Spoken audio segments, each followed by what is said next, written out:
Hello friends, welcome. The OOPS interview preparation lo second question. So what is OOPS? What is OOPS అనే question కి answer ఇలా చెప్తే బాగుంటుంది. OOPS is a type of programming which is based on objects rather than functions. అంటే తెలుసు కదా, OOPS object oriented programming లో only objects వాడతాము, క్లాసెస్ అండ్ ఆబ్జెక్ట్స్, ఫంక్షన్స్ వాడము. ఆ క్లాసెస్ లో మెథడ్స్ వాడతాం, ఫంక్షన్స్ ప్లేస్ లో మెథడ్స్ వాడతాం అంతే. OOPS వల్ల మనకి ఏంటి యూజ్ అంటే, OOPS implements real world entities like inheritance, polymorphism, data hiding and encapsulation.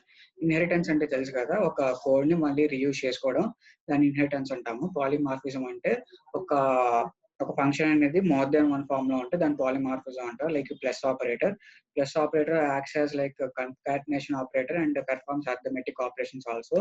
అంటే అక్కడ ఉన్న సిచ్యువేషన్ బట్టి ప్లస్ ఆపరేటర్ అనేది దాని దగ్గర పెర్ఫార్మ్ చేస్తుంది, దాని పాలిమార్ఫిజం అంటారు. డేటా హైడింగ్ అంటే తెలుసు కదా, సపోజ్ ఒక క్లాస్ లో ప్రైవేట్ అని దాన్ని డిక్లేర్ చేస్తే దాన్ని వేరే మెంబర్ వేరే క్లాస్ ఫంక్షన్స్ యాక్సెస్ చేయలేవు. సో దానివల్ల మనం డేటా హైడింగ్ అచీవ్ చేసుకోవచ్చు.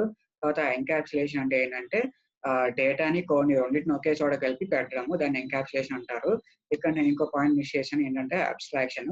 అబ్స్ట్రాక్షన్ అంటే ఏంటంటే, వరల్డ్ కి మనం అంటే మన ఇంప్లిమెంటేషన్ చూపించము, జస్ట్ బయట వాళ్ళకి ఏం కావాలో అది మాత్రమే చూపిస్తాము. లైక్ ఇప్పుడు కార్ ఉంది, కార్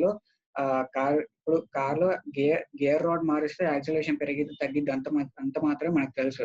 అంతేగాని గేర్ రాడ్ ఇలా మారిస్తే దాని లోపల మెకానిక్స్ ఏముంటుందో మనకు తెలియదు.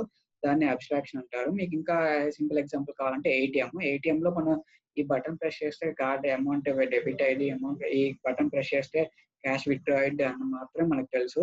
లోపల అమౌంట్ ఎలా క్రెడిట్ అయ్యింది, ఎలా డెబిట్ అయ్యింది అనేది మనకు తెలియదు, అది మొత్తం మిషన్ చూసుకుంటుంది. అది అబ్స్ట్రాక్షన్. ఇవి ఆబ్జెక్ట్ ఓరియంటెడ్ ప్రోగ్రామింగ్ ఒక ఫ్యూచర్స్. ఇంకా ఫర్దర్ వీడియోస్ కోసం మా ఛానల్ సబ్స్క్రైబ్ చేయండి. Thank you.